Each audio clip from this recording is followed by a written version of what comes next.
think are you saying that maybe what we're calling positive and negative subconsciously has less to do with good and bad and more to do with that which generates versus that which propagates? Yes. Yeah, that's a good question. That's nice. Because when we look at the things that are so-called negative, they're usually things that can multiply pretty quickly.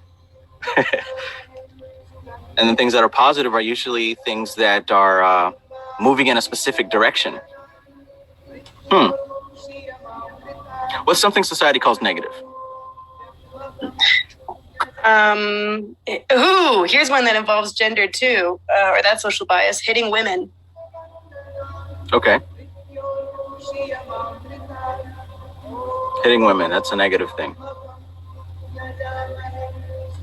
Negative being on the feminine pole. Negative being magnetic, pulling in. What do you think about that?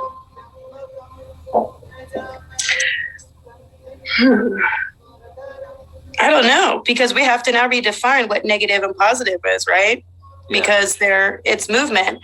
And so you can't really have a morality attached to it. Yet here we are in a society that attaches not only morality to a misdefinition of positive and negative charge, but also to masculine and feminine, which within itself creates a polarity.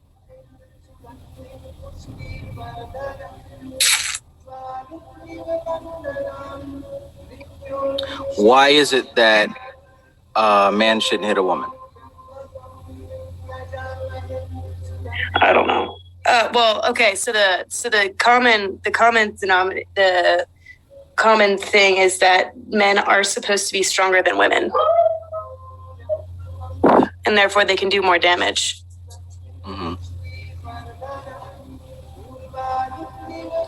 And I believe I've also seen that it's, just with the traditional gender roles, that a man's role is supposed to be a protector and provider, not an abuser and an attacker.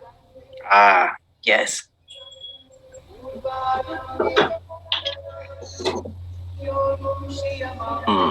Which is all social constructs. Correct.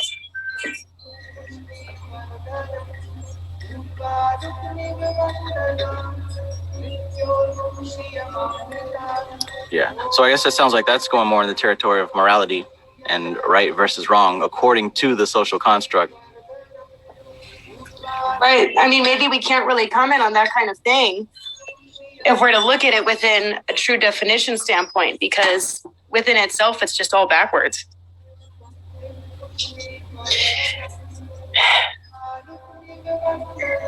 But it's interesting how these things get programmed into our minds. So then we think that the social construct is the actual definition of what we're saying. Mm-hmm.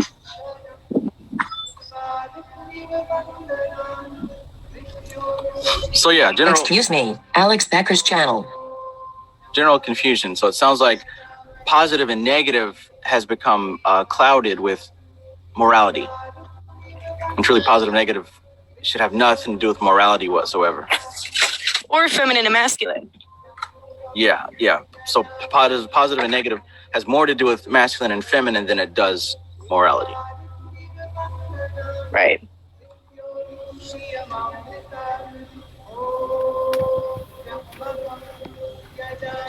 But if we're to take a viewpoint of things from actual positive to negative, right? So let's see, they were saying that the positive electron was the one, I don't have my book on me right now, but was the one that was being surrounded by the negative. Mm-hmm. That's correct, yeah. Okay. And the feminine aspects were the negative and the masculine aspect was the positive. And it's constantly in circulation. If it's not in circulation, the whole structure falls apart. But when it is in circulation, it creates an atom. Gives birth to a new being. Yep, when they come together. Yeah, because I just read that, and it was like, it almost reminded me of a family, because it said that when the positive and the negative, or the masculine and the feminine atom come together, they do make a new being, and that new being, which is feminine, goes out to seek another partner that's masculine. to create something else new. So it kind of reminded me of like a family group. And like, the daughters don't leave until they get married, that kind of family, which is like my family, So it kind of reminded me of that. It was kind of cool. Yeah, look at how easy that fell into against societal structure. Mm-hmm. That so easily fell into that. Yep. Because that's what we mimicking anyway, isn't it? We mimicking the base. I mean, the base. What is it?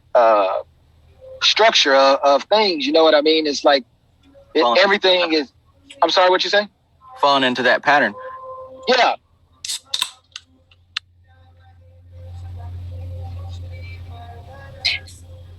Falling into that circulation.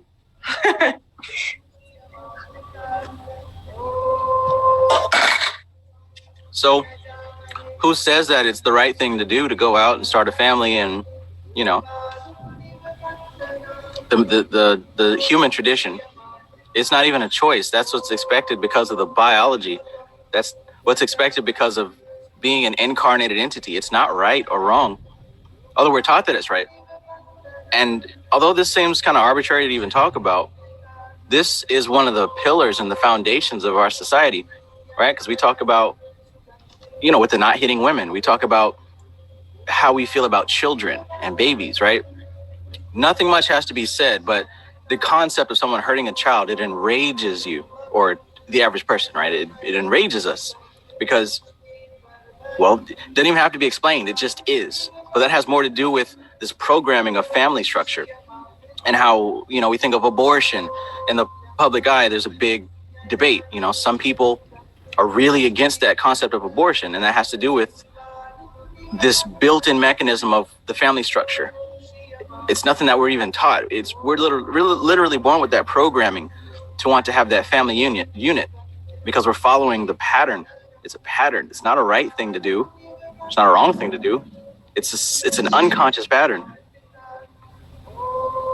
That's exactly what I was trying to say. Yeah, I was my words was mixed up, but yeah, you said it perfect. Yeah. To want to have a big family, and I picked that up, what you're saying. And, I just want to point out how deep that programming goes. The fact that a man wants to go and make a lot of money, whether that's on the street or that is going to college or military or whatever path he may see to do, why does he want to do that? He usually wants to do that because of that programming that's saying, hey, I want a beautiful woman to make, a good generation of children, to have that family structure and keep this thing going. So even our motives we're not even in control of that.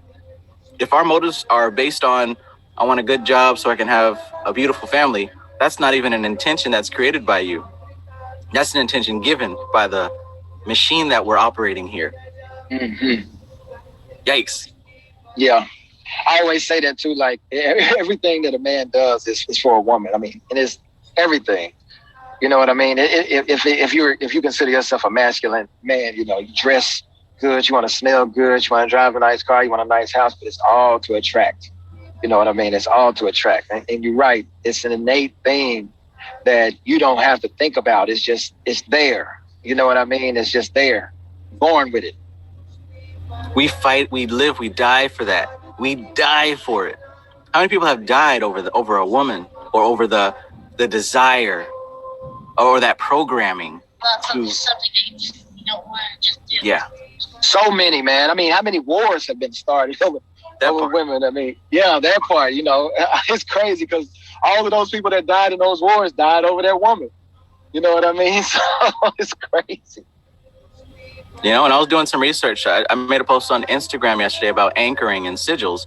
And in my research, I was looking, it's funny you bring up war, but I was reading a story about, and we see this in movies and stuff where there's bombs exploding in World War II and the guy's in the trenches and he pulls out his little locket and he's got the picture of his beautiful wife, and he's got the inspiration to keep going again. There's that anchor at play. There's that sigil at work. He opens, he's in this moment of terror, of fear, the chaos going on. And he pulls out that locket and he sees the picture of his woman, of his wife at home. And he gets the inspiration, okay, I got to go do this. I got to finish the job so I can get back home to propagate my biology. And he's put back in that state, ready to get the job done. But again, it's based on the programming. I've always seen that through history, woman has been the inspiration of man. I know that gender roles have, they've changed as far as society goes through the different cultures, but traditionally, you'll see that woman is inspiration for man in almost every way. What do people say? Behind every great man is a strong woman. I think there's something to that. Muse. Yeah. Even like incredible war generals